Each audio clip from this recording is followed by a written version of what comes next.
Hello student. आज फिर मैं न्यूमेरिकल के साथ हाजिर हूँ। इलेक्ट्रोस्टैटिक का ये लेक्चर नंबर 9, न्यूमेरिकल का लेक्चर नंबर 9। 8 भी हमने न्यूमेरिकल का ही किया था। एक और लेक्चर नंबर 10 न्यूमेरिकल का होगा, उसके बाद हम आगे के चैप्टर पर प्रोसीड करेंगे। तो न्यूमेरिकल में आज एक कुछ न्यूमेरिकल मैं लाया हूँ। 8 न्यूमेरिकल है, ये सभी आईआईटी का है, आईआईटी स्टैंडर्ड का है। सबसे पहले ये देखते हैं न्यूमेरिकल नंबर 8। न्यूमेरिकल नंबर 8 में एक स्फीयर है, R1 रेडियस का एक स्फीयर है जो यूनिफॉर्मली चार्ज्ड है। इसका चार्ज डेंसिटी रो है और इस स्फीयर में से एक छोटा सा स्फीयर R2 रेडियस का काट लिया गया। एक छोटा सा स्फीयर R2 रेडियस के काट के निकाल दिया गया। खोखला है यह। और मान लिया जाए कि बड़ा वाला स्फीयर जिसका रेडियस R1 है उसका सेंटर O है और छोटे का सेंटर P है। OP के बीच का दूरी R1 माइनस R2 यानी A है। ये सारा कंडीशन दिया हुआ है। तो इस खोखला पार्ट में, खोखला पार्ट यानी जो होल स्फीयर है R2 रेडियस का, इसके अंदर इलेक्ट्रिक फील्ड क्या होगा और उसका डायरेक्शन क्या होगा, इसी पर 4 चॉइस दिया गया है क्वेश्चन में। और उस 4 चॉइस में कंडीशन यह है कि एक से अधिक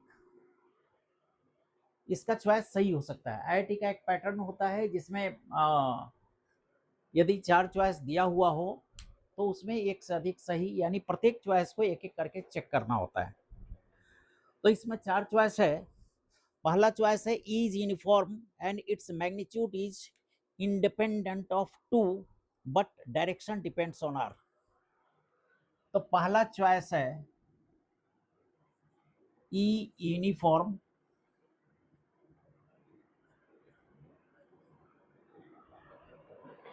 और डिपेंड्स ऑन R2 और direction in direction of R, in direction of R। दूसरा है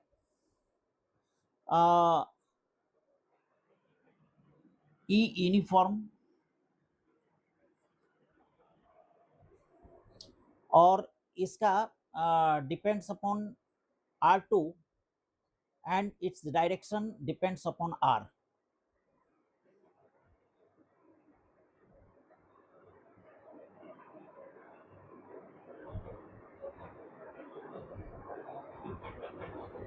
ओके,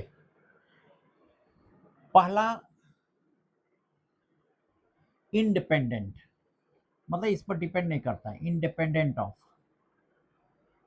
ई इन्फॉर्म है, R2 पर इंडिपेंडेंट है मैग्नीट्यूड ई का, मतलब absolute E independent of R2 and direction in R। दूसरा है ई इन्फॉर्म और depends on, E depends on R2 और direction in the direction of R। तीसरा है is uniform, it's magnitude is independent of A but direction depends on A। तीसरा है E uniform है, इसका मैग्नीट्यूड E इंडिपेंडेंट ऑफ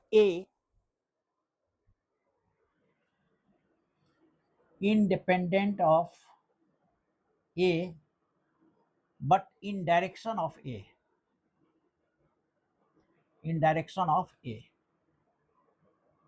और चौथा है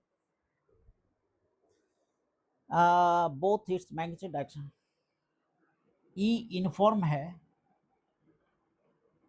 और E का मैग्नीट्यूड एंड डायरेक्शन दोनों ए पर डिपेंड करता है। इसके अंदर ए ई जो है, इसके अंदर इस होल के अंदर ये 4 मल्टीपल चॉइस है। ई इनफॉर्म सब में कॉमन है। ई इनफॉर्म एब्सोल्यूट ई यानी इसका वैल्यू मैग्नीट्यूड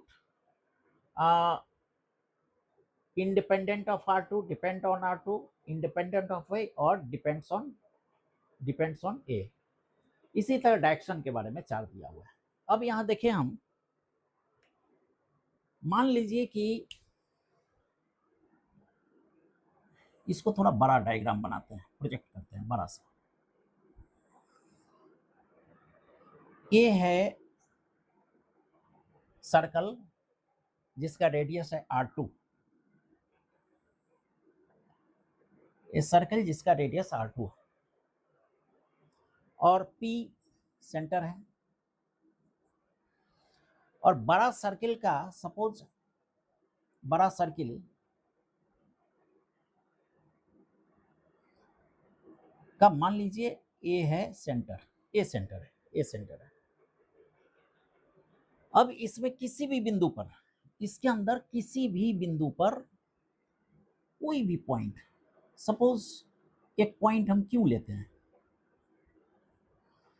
एक पॉइंट क्यू लेते हैं और इस क्यू पॉइंट पर हम इलेक्ट्रिक फील्ड निकालना चाह रहे हैं। मान लीजिए कि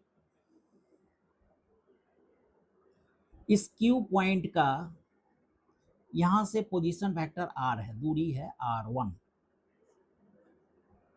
पोजीशन वेक्टर R1, और इस P पॉइंट से इसका पोजीशन वेक्टर है R2। और जैसा कि R1 माइनस R2 A है, तो this suppose distance, this is A from O to P। अब यहां इस तरह का वेक्टर यदि ले लें तो हम कह सकते हैं कि वेक्टर R2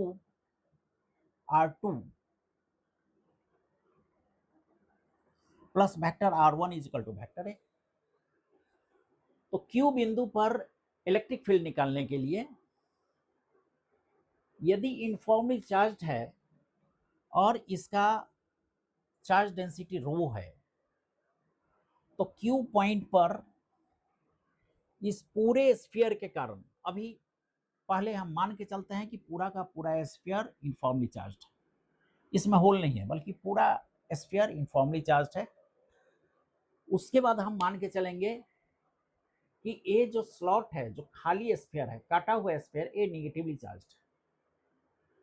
अब इस पूरे स्फीयर जो पॉजिटिवली चार्ज है, इसके कारण पॉइंट क्यू पर इलेक्ट्रिक फील्ड, और इस निगेटिवली चार्ज्ड स्फीयर इसी तरह से यूनिफॉर्म डेंसिटी, जो चार्ज डेंसिटी सेम रहेगा परंतु निगेटिव रहेगा। निगेटिव चार्ज के कारण इस स्फीयर के कारण जो इलेक्ट्रिक फील्ड होगा, इस दोनों को यदि वेक्टोरियली हम ऐड करें, इस दोनों इलेक्ट्रिक फील्ड को वेक्टोरियली ऐड करें, और जो रिजल्टेंट होगा इलेक्ट्रिक फील्ड का, यानी नेट इलेक्ट्रिक फील्ड, वही एक्चुअल इलेक्ट्रिक फील्ड होगा ड्यू टू एक चार्ज्ड स्फीयर जिसके अंदर होल हो। सिमिलरिटी समझिए, एक पूरा स्फीयर यूनिफॉर्मली चार्ज्ड, परंतु स्फीयर में से एक छोटा सा स्फीयर निकाल लिया गया, गोला निकाल लिया गया। अब उस छोटे से निकले हुए गोले के पार्ट में किसी भी बिंदु पर हम यदि इलेक्ट्रिक फील्ड निकालना चाहते हैं,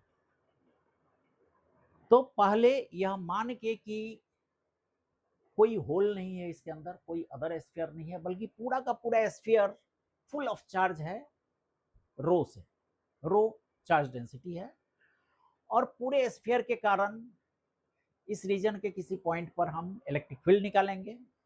उसके बाद इस होल को हम यह मान लेंगे कि यह निगेटिवली चार्ज्ड है, यानी इस पर निगेटिव रो है, जो चार्ज डेंसिटी है वह निगेटिव है, और उसके कारण जो इलेक्ट्रिक फील्ड है, तो दोनों के कारण जो इलेक्ट्रिक फील्ड निकलेगा उसका वेक्टोरियल जो रिजल्टेंट होगा वही एक्चुअल इलेक्ट्रिक फील्ड होगा ड्यू टू द रेस्ट, यदि होल हो इसमें और रेस्ट जो पार्ट है स्फीयर का वह रो डेंसिटी चार्ज हो इस पर। तो चलिए हम मान लेते हैं कि इस पूरे स्फीयर के कारण जब यह भी भरा हुआ है, यह भी भरा हुआ है, तो इस पर इलेक्ट्रिक फील्ड E1 है। पूरे स्फीयर के कारण, पूरे स्फीयर का सेंटर यहां है और इसके कारण पॉइंट Q पर इलेक्ट्रिक फील्ड E1 है। और इस स्फीयर के कारण जो निगेटिव चार्ज, हम मान लीजिए कि पूरा का पूरा नेगेटिव चार्ज कर दिए, इसके कारण इलेक्ट्रिक फील्ड अपोजिट होगा, इस डायरेक्शन में होगा, क्योंकि निगेटिव चार्ज है, दिस E2। क्लियर है? अब देखें एक स्फीयर में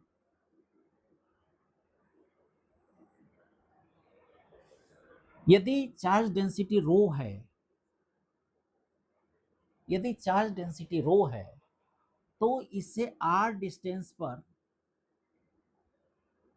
किसी पॉइंट Q पर इलेक्ट्रिक फील्ड E बराबर होगा rho into R divided by 3 ε0।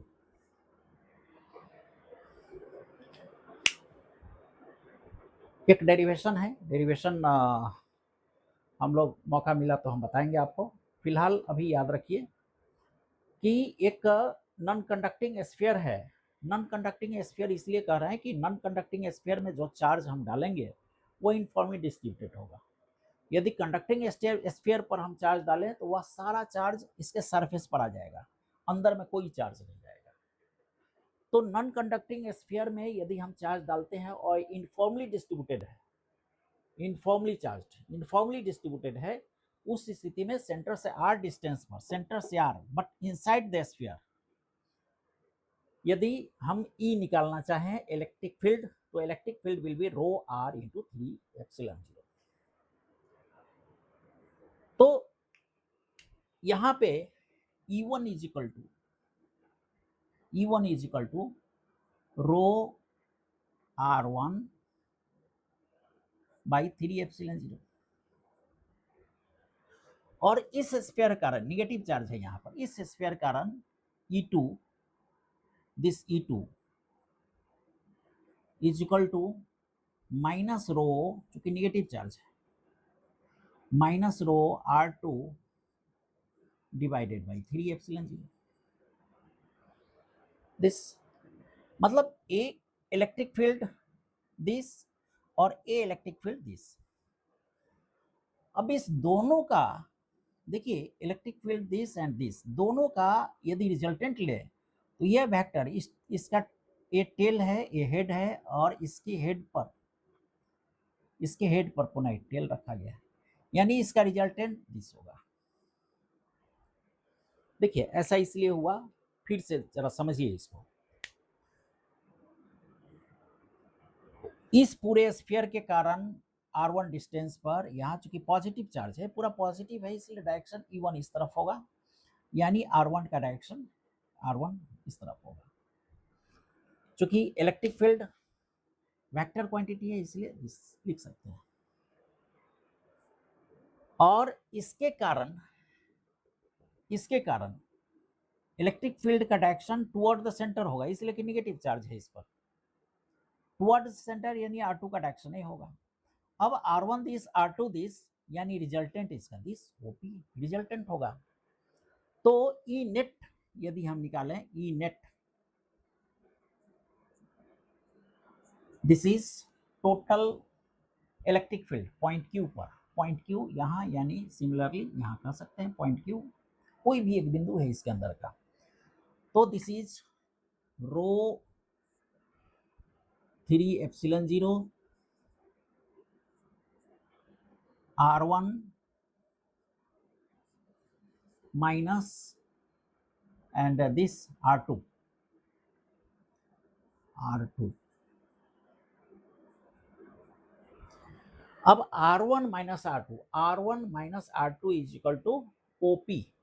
OP जबकि यहाँ पर, यहाँ देखिए O और P, OP को हमने R1 माइनस R2 यानी A कहा है। तो इस OP को हम A कह सकते हैं, this is rho divided by 3 epsilon 0 into A। अब A भी कांस्टेंट है, रो भी कांस्टेंट है, 3 एप्सिलॉन 0 भी कांस्टेंट है।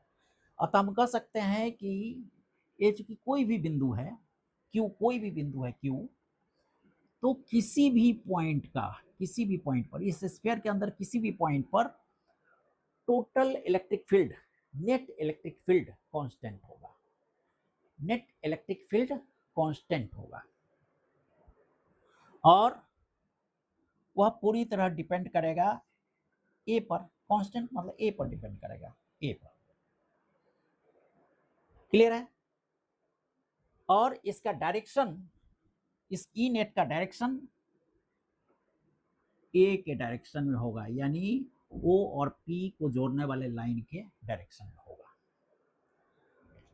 तो U uniform independent of R2 और इन डायरेक्शन ऑफ R, कैंसिल। यदि डायरेक्शन ऑफ R होना होता तो डायरेक्शन ऑफ R ये है, दिस डायरेक्शन ऑफ R है, नॉट डायरेक्शन इन दिस, एक डायरेक्शन में।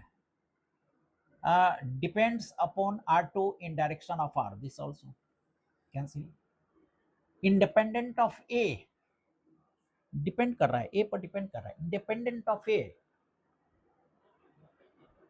डायरेक्शन A ठीक है, इंडिपेंडेंट ऑफ A नहीं है। Depends this and this depends on A, 4 cancel, 4 right होगा। यानी A होगा नेट इलेक्ट्रिक फील्ड जो डिपेंड करता है A पर, A is equal to R1 minus R2, और इसका डायरेक्शन इसी दिशा में होगा। यानी इस पूरे स्फीयर के कारण जो रेस्ट स्फीयर मेरा बचा हुआ है और इस पर निगेटिव चार्ज है पॉजिटिव चार्ज डेंसिटी रो है, तो इस छोटा सा स्फीयर जो होल काटा हुआ है, इस पर इलेक्ट्रिक फील्ड का डायरेक्शन इस तरफ होगा, दिस डायरेक्शन होगा, और इलेक्ट्रिक फील्ड का वैल्यू ए होगा, रो A अपॉन 3 एप्सिलॉन 0।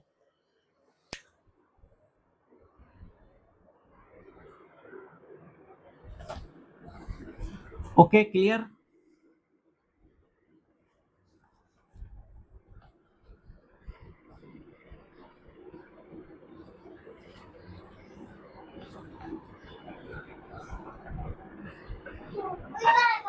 अब देखें क्वेश्चन नंबर 7।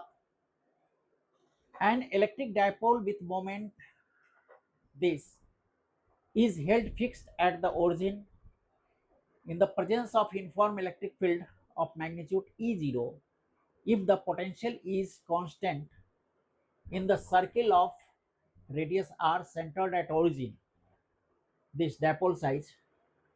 तो इस चार में से कौन सा होगा? देखिए क्वेश्चन इस प्रकार है, एक एक्स एक्सिस ले लीजिए और एक वाई एक्सिस।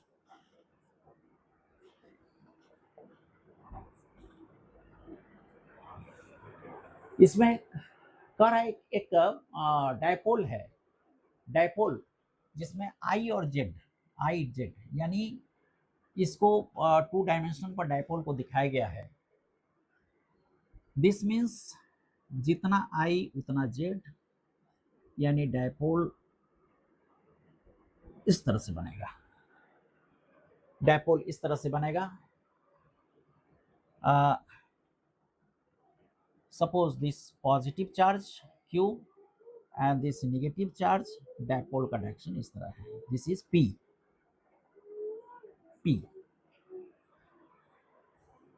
ये फिक्स रखा गया है, सेंटर पर फिक्स है, fix at the origin in the presence of एक इलेक्ट्रिक फील्ड है E0 मैग्नीट्यूड का, E0 मैग्नीट्यूड का इलेक्ट्रिक फील्ड है।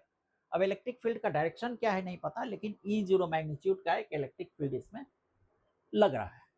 if the potential is constant on the circle of radius r centered at origin। अब देखिए इसको origin मान के एक हम सर्किल ड्रॉ करते हैं।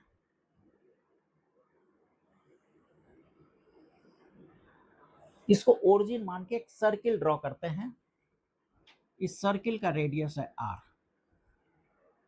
और कह रहा है कि सर्किल पर potential is constant on the circle of radius r centered at origin.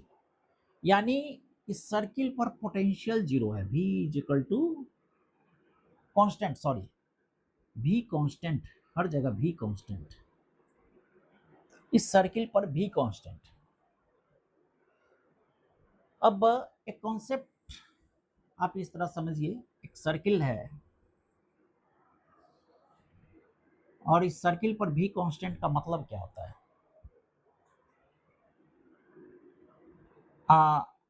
dv, यदि पोटेंशियल v हो तो dv by D R minus this is equal to E.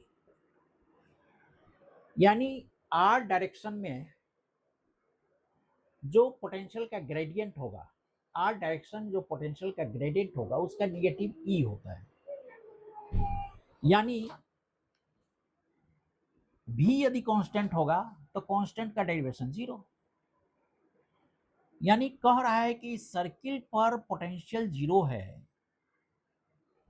Sorry potential constant है, इस सर्किल पर पोटेंशियल कांस्टेंट है, potential constant है। इसका मतलब इस सर्किल पर इलेक्ट्रिक फील्ड जीरो होगा। अब यहाँ पे भी वही है जो भी यहाँ है, भी यहाँ है, भी यहाँ है, सब जगह भी एक समान है। इसका मतलब है कि यदि इस पर कोई टेंजेंट डाला जाए, इस सर्किल पर टेंजेंट डाला जाए तो इस टेंजेंट के दिशा में E is equal to zero. यह हो सकता है, या यह हो सकता है कि इलेक्ट्रिक फील्ड हमेशा इस सर्किल के सरफेस के परपेंडिकुलर हो। ऐसा यदि परपेंडिकुलर होगा तब भी इसका कंपोनेंट जीरो होगा और इसका टेंजेंट यदि जीरो है तो जीरो होगा। हर स्थिति में इस सर्किल के टेंजेंट में, इस सर्किल के टेंजेंट के डायरेक्शन में E जीरो होना चाहिए, तब भी, केवल तभी पोटेंशियल प्रत्येक सरफेस, प्रत्येक पॉइंट पर इसके कांस्टेंट होगा। क्लियर? तो या तो इस सरफेस के परपेंडिकुलर ही हो या टेंजेंशियल इसका जीरो। क्लियर है? तो अब इसी आधार पर हम लोग यहां देखें, इस डायपोल के एक्सियल पॉइंट पर, ये मान ले पॉइंट ए है, और इस डायपोल के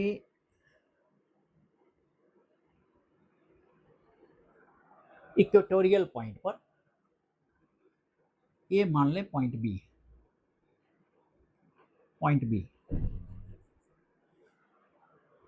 अब देखिए इस डायपोल का मोमेंट P, इस डायपोल का मोमेंट यदि P हो तो इस एक्सियल पॉइंट पर E due to dipole, EP, E due to dipole, this is 2kP divided by यहां से दूरी R, सेंटर से यहां की दूरी R, यानी R3।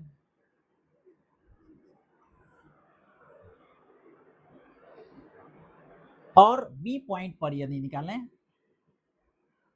तो B पॉइंट पर देखिए यहाँ पॉजिटिव यहाँ नेगेटिव, B पॉइंट पर एक्सियल पॉइंट हमेशा आप देखेंगे A मान लें -Q और +Q है, और इसके इक्वेटोरियल पॉइंट किसी पॉइंट P पर हमें निकालना है। तो इस स्थिति में जो नेट इलेक्ट्रिक फील्ड होगा, इस पर जो नेट इलेक्ट्रिक फील्ड होगा वो इस डायरेक्शन में होगा, और यह होगा this will be equal to K P upon R Q. यदि आर है तो आर क्यू, लेकिन दिशा यह होगा, यानी यहां पे इस दिशा में के P upon R Q, K P upon R Q, इसके कारण, इस डायपोल के कारण इलेक्ट्रिक फील्ड होगा। तो डायपोल के कारण इलेक्ट्रिक फील्ड इन एक्सियल हम लिख सकते हैं, एक्सियल, और डायपोल के कारण electric field this is E P, और इक्वेटोरियल, इक्वेटोरियल ही एक्सियल है। यहां देखें टेंजेंशियल इलेक्ट्रिक फील्ड जीरो तभी हो सकता है जब इस पर ठीक इतना इसके opposite, equal and opposite E zero का वैल्यू हो। इसमें कहा गया ना कि यह यूनिफॉर्म इलेक्ट्रिक फील्ड में रखा हुआ है, uniform electric field E zero में, और साथ ही कह रहा है कि पोटेंशियल कांस्टेंट होगा सर्किल पर। तो पोटेंशियल कांस्टेंट यानी इसके टेंजेंशियल के डायरेक्शन में इलेक्ट्रिक फील्ड जीरो। अब इस डायपोल के कारण electric field K P upon R Q है। ये जीरो तब होगा जब इसके अपोजिट में ई जीरो होगा। दैट इज यहां पर हम लिख सकते हैं E zero is equal to K P upon R Q, K P upon R Q, E zero is equal to. इसी तरह यहां पर देखें तो ई जीरो यदि इसी डायरेक्शन में हो, एग्जैक्ट इसी डायरेक्शन में यानी इसके डायरेक्शन में है, तो यहां पर लिख सकते हैं दिस ई जीरो यानी this plus E zero. Clear है? यानी यहां का टोटल एक्सियल पॉइंट का टोटल जो इलेक्ट्रिक फील्ड होगा, दिस इलेक्ट्रिक फील्ड, तो दिस प्लस ई जीरो यानी 2 K P by R cube plus K P by R cube, this is 3 K P by R cube. तो 3 K P by R cube इस direction में होगा। अब चूंकि electric field perpendicular है यानी इसका टेंजेंशियल जीरो है ई, यानी v कांस्टेंट होगा, v इस पर कांस्टेंट होगा। अब देखिए इसमें है E is equal to zero, sorry this one तो एन इलेक्ट्रिक डायपोल, ठीक है। 1 magnitude ET at any 2 point of circle is same. ET मतलब tangential electric field, tangential electric field तो जीरो ले रहा है, क्योंकि टेंजेंशियल इलेक्ट्रिक फील्ड जब तक जीरो नहीं होगा तब तक पोटेंशियल कांस्टेंट नहीं होगा, तो ये तो हो नहीं सकता है, इसलिए कि मैग्नीट्यूड जैसे ही नॉन जीरो होगा पोटेंशियल कांस्टेंट नहीं होगा। दूसरा total EB is equal to zero, total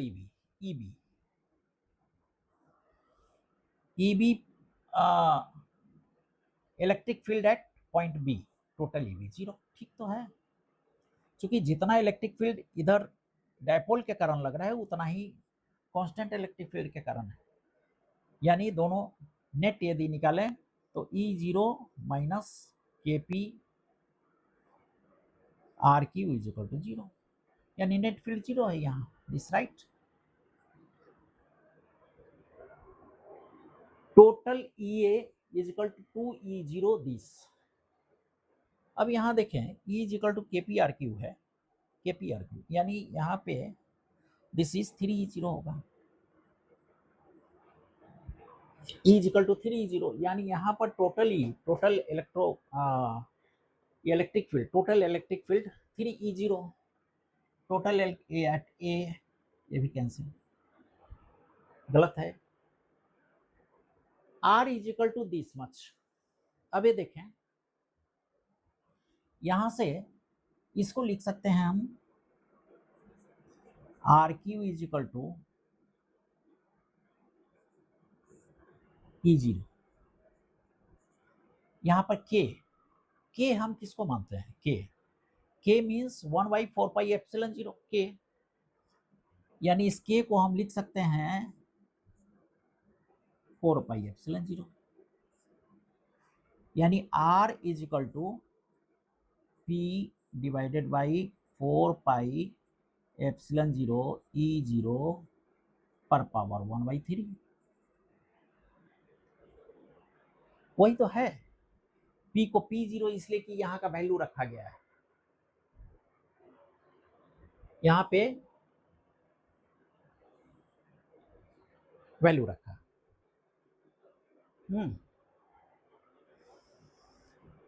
P0 4πε0 root Q.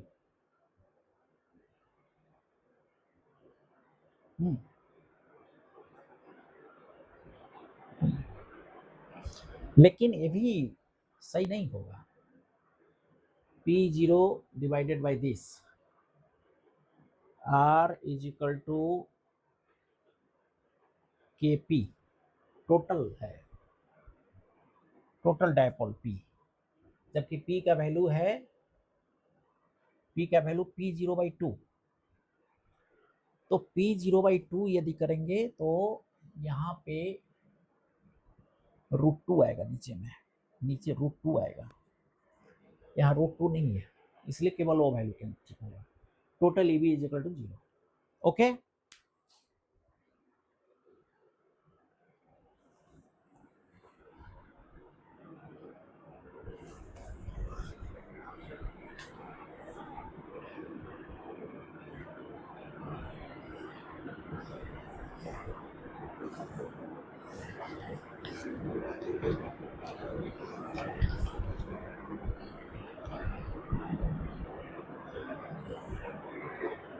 Question number 6।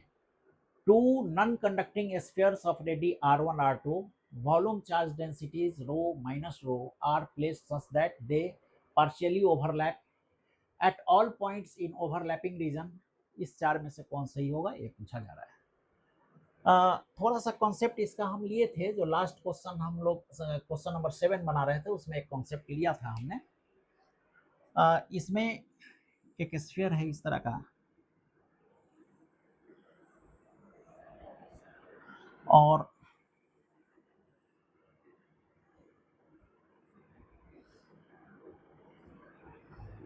ये दोनों का सेंटर है। नॉन कंडक्टिंग स्फीयर है। नॉन कंडक्टिंग स्फीयर मान लीजिए ये R1 and this R2, R1 R2। Charge density इसका रो और इसका माइनस रो, दोनों ओवरलैप करता है। इस पार्ट में सपोज दे ओवरलैप, इस दोनों का मान लीजिए कि इसका सेंटर C1 है और इसका centre C2। Partial overlap all the points overlapping region. अब ओवरलैपिंग रीजन, इस रीजन में इसमें से कौन सा ट्रू होगा? तो E इज इक्वल टू 0, मतलब इलेक्ट्रिक फील्ड निकाल रहा है इसके अंदर में, इसके अंदर electric field. V is equal to constant, यानी पोटेंशियल निकालेगा। E is constant in magnitude, फिर E निकाल रहा है, E है सेम डायरेक्शन, यानी E निकालना है, मोटा मोटी E निकालना है इसको। अब मान लीजिए कोई पॉइंट P इसके अंदर हम लेते हैं, कोई पॉइंट P यहाँ पे ले लीजिए, दिस पॉइंट P।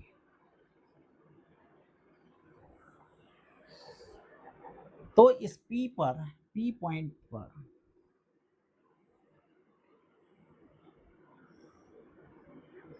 इसके कारण इलेक्ट्रिक फील्ड R1 रेडियस वाले स्फीयर के कारण इलेक्ट्रिक फील्ड E1 सपोज और इसके कारण इलेक्ट्रिक फील्ड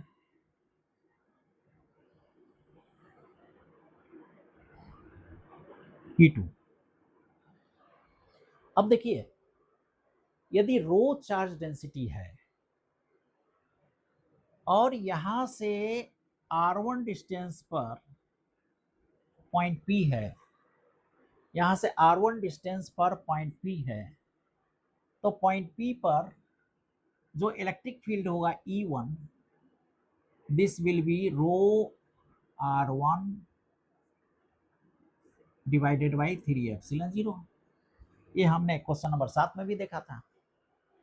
और इसका डायरेक्शन इस तरफ होगा, दिस। इसी तरह इसके कारण चूंकि यहां पर निगेटिव है, तो E2 this is row R2 यदि इसका है, दिस R2 यानी सेंटर से इस पॉइंट का डिस्टेंस R2 लें इस तरफ, तो A हो गया इस तरफ, A हो गया इस तरफ, लेकिन यहाँ पे निगेटिव ले रहे हैं R2 टू, देखते हैं कैसे निगेटिव लेते हैं, दिस अपॉन 3। अब देखिए E1 E2, अब यहाँ पे दोनों का हम रिजल्टेंट, चूंकि A निगेटिव है, यदि अभी इसको एरो ना दे तो इसका डायरेक्शन ऐसा होना चाहिए, लेकिन चूंकि रो निगेटिव है इसलिए नीचे की ओर जाएगा, तो इसको हम लिख सकते हैं rho negative. This is E1 plus E2 is equal to rho R1 minus R2 divided by 3 epsilon 0।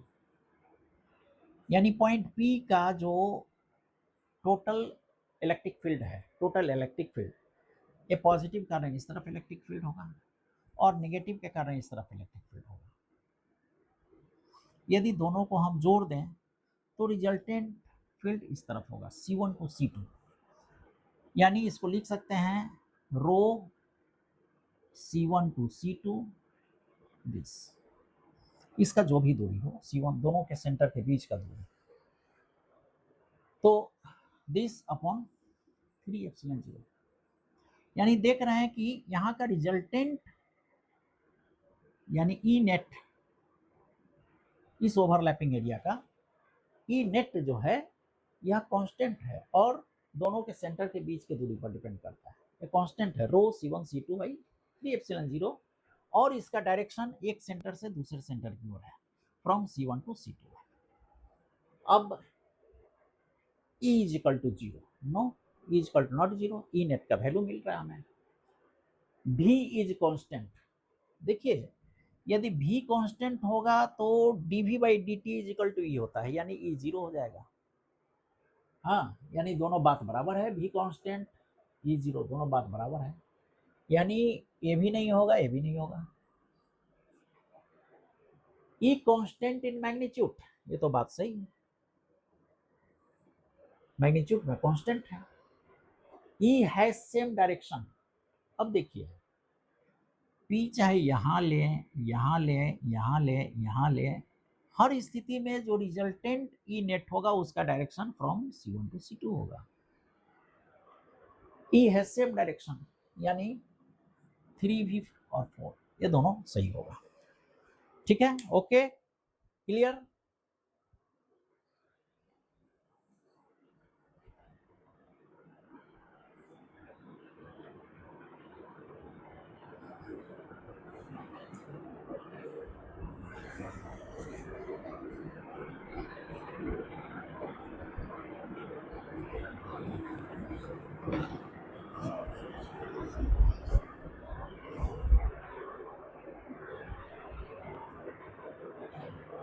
Question number 5, E1, E2, E3 be the respective electric field at distance r from the point charge, the infinity long wire of linear charge density lambda, infinite plane with charge। ये देखिए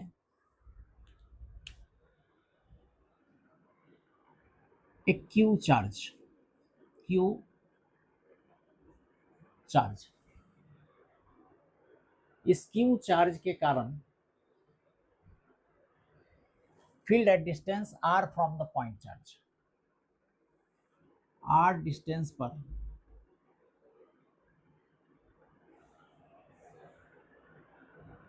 E R, E1R इसका electric field है। इसी तरह एक infinite wire लेते हैं और इस इनफाइनाइट वायर का लीनियर चार्ज डेंसिटी लैम्डा है और इससे r दूरी पर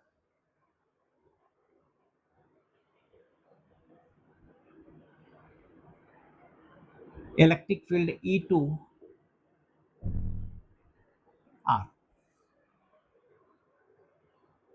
इसी तरह की इनफाइनाइट प्लेन है,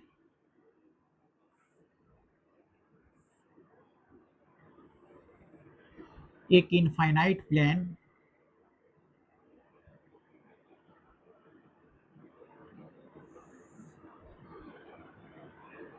r दूरी पर, इनफाइनाइट प्लेन जिसका चार्ज डेंसिटी सिग्मा है और इलेक्ट्रिक फील्ड E3R है।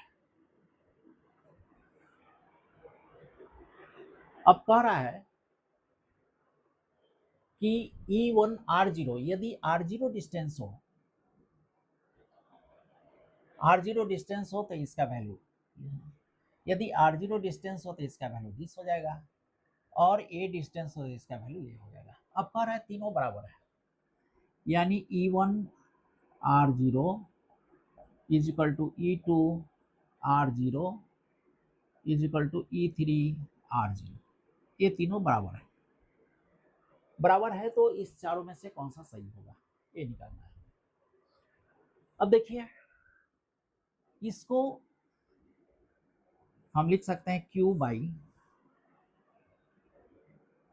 4 पाई एप्सिलॉन 0 R0 का whole square electric field,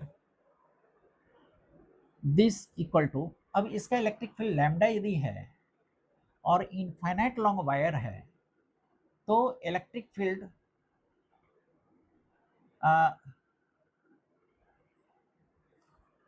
2k lambda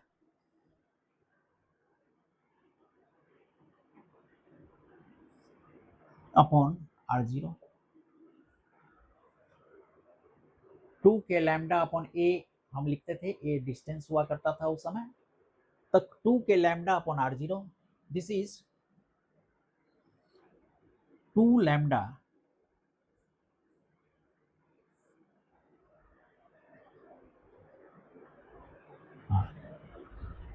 two lambda 4 pi epsilon 0 और R0, this is equal to, यहाँ पे यदि रो चार्ज डेंसिटी है, यहाँ पर E का वैल्यू सिग्मा अपॉन एप्सिलॉन 0, इसका डेरिवेशन अभी हम लोग नहीं देखे हैं, हाँ, लेकिन आगे आने वाला जब गॉस थ्योरम पढ़ेंगे इसका डेरिवेशन देखेंगे। अभी फिलहाल याद रखिएगा कि यदि सरफेस चार्ज डेंसिटी सिग्मा हो तो r दूरी पर इसका जो इलेक्ट्रिक फील्ड होगा वह सिग्मा अपॉन 2 एप्सिलॉन 0 होगा, तो this is sigma upon 2 epsilon 0, this is equal to this is equal to this. अब इसमें Q इज इक्वल टू इतना कह रहा है, Q is equal to sigma, lambda नहीं लिया है सिग्मा लिया है, तो चलिए इस दोनों को हम बराबर करते हैं, तो Q is equal to 4 pi epsilon 0 R0 square divided by,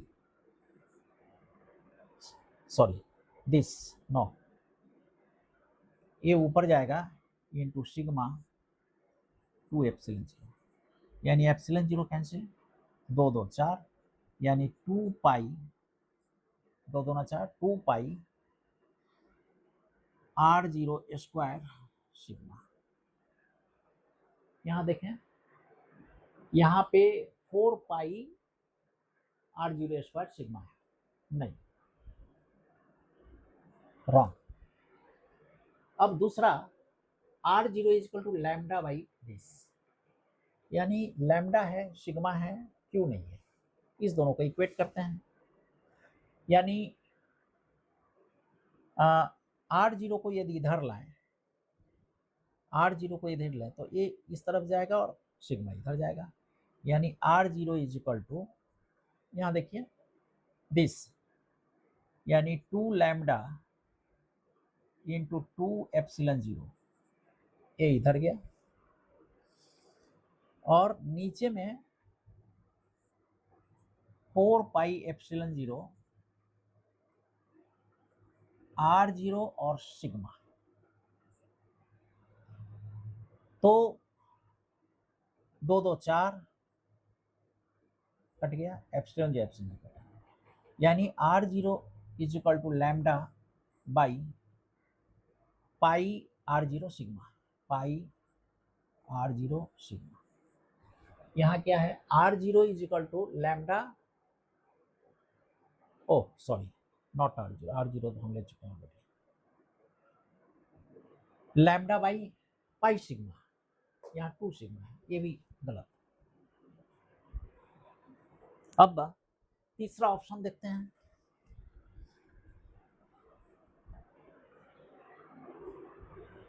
E1 R02, E1 R0 by 2।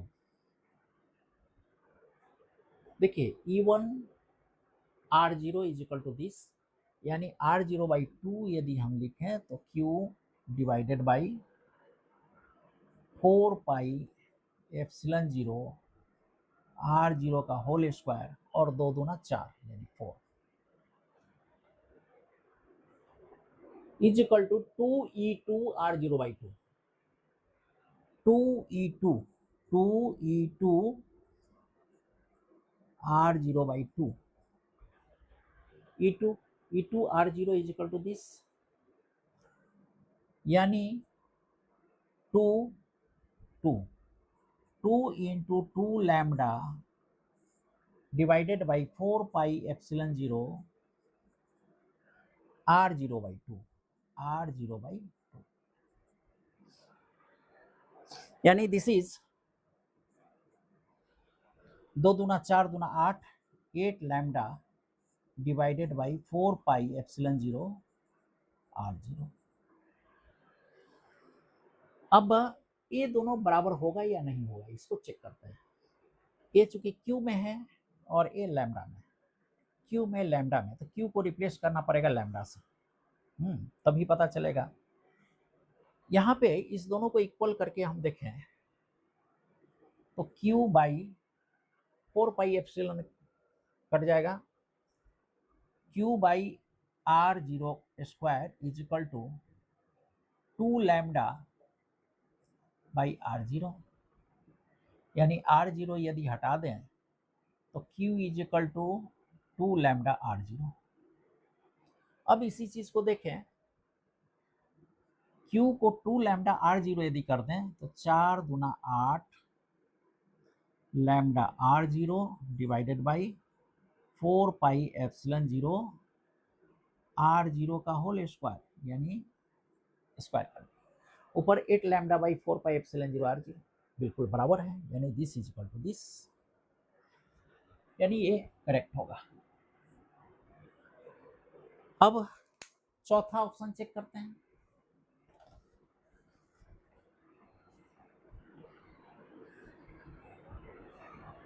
चौथा ऑप्शन है E2 R02, E2 R02, this is E2 is equal to 2 lambda this, 2 lambda 4 pi epsilon 0 R0 और गुने 2, clear है। दूसरे तरफ है 4E3 R0 by 2, 4E3 R0 by 2, this is E3 sigma by 2 epsilon 0, तो sigma by 2 epsilon 0 into 4 pi equal to this. अब ऊपर वाले को हम लिख सकते हैं this lambda by 4 pi epsilon 0 r0। अब लैम्डा का वैल्यू इसमें पुटअप कर दें, तो दिस इज 2 इंटू 2 लैम्डा को लिखते हैं 4 pi epsilon 0 r0 into sigma divided by 2 epsilon 0, और नीचे में है पहले से 4 पाई एप्सिलॉन 0 r0।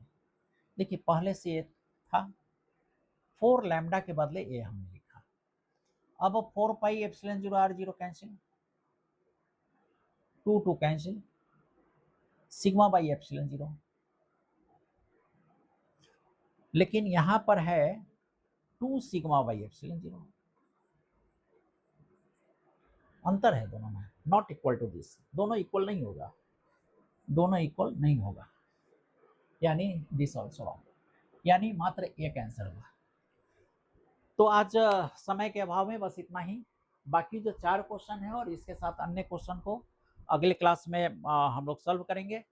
पढ़ते रहिए और इसी तरह का कठिन से कठिन प्रॉब्लम बनाइए, ताकि IIT एडवांस का जब एग्ज़ाम में बैठे आप तो कोई भी क्वेश्चन आपको टफ नहीं लगे, ऐसा ना लगे कि कोई क्वेश्चन अनटच्ड है आपसे। Okay, thank you.